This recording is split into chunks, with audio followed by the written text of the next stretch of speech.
ఒకే దేశం ఒకే ఎన్నిక ప్రణాళికను పార్లమెంటు ముందుకు తీసుకొచ్చేందుకు రంగం సిద్ధమైంది. రేపు కేంద్ర న్యాయశాఖ మంత్రి అర్జున్ రామ్ మేఘవాల్ లోక్సభలో ఈ బిల్లును ప్రవేశపెట్టనున్నారు. తరచూ ఎన్నికల నిర్వహణల వల్ల వ్యయ ప్రయాసాలతో పాటు సమయం వృధా అవుతుందని బిల్లు లక్ష్యాలు కారణాల్లో ప్రభుత్వం వివరించింది.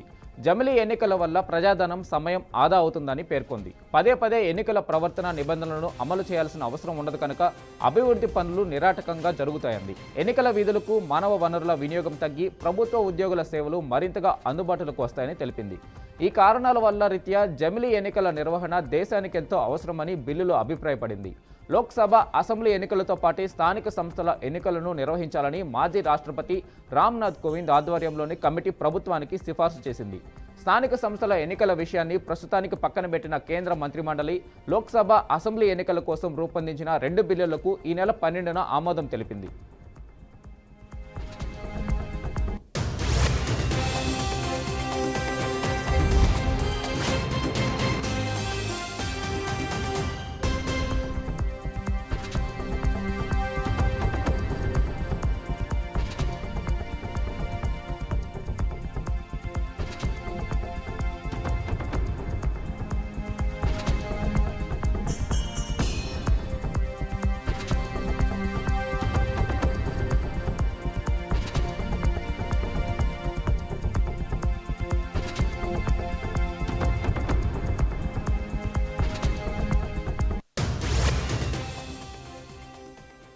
ఒకే దేశం ఒకే ఎన్నిక ప్రణాళికను పార్లమెంటు ముందుకు తీసుకొచ్చేందుకు రంగం సిద్ధమైంది. రేపు కేంద్ర న్యాయశాఖ మంత్రి అర్జున్ రామ్ మేఘవాల్ లోక్సభలో ఈ బిల్లును ప్రవేశపెట్టనున్నారు.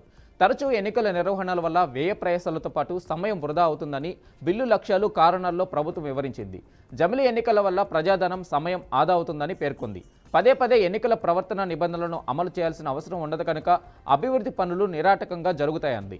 ఎన్నికల విధులకు మానవ వనరుల వినియోగం తగ్గి ప్రభుత్వ ఉద్యోగుల సేవలు మరింత అందుబాటులోకి వస్తాయని తెలిపింది. ఈ కారణాల రీత్యా జమిలీ ఎన్నికల నిర్వహణ దేశానికి ఎంతో అవసరమని బిల్లులో అభిప్రాయపడింది. లోక్సభ, అసెంబ్లీ ఎన్నికలతో పాటు స్థానిక సంస్థల ఎన్నికలను నిర్వహించాలని మాజీ రాష్ట్రపతి రామ్నాథ్ కోవింద్ ఆధ్వర్యంలోని కమిటీ ప్రభుత్వానికి సిఫార్సు చేసింది.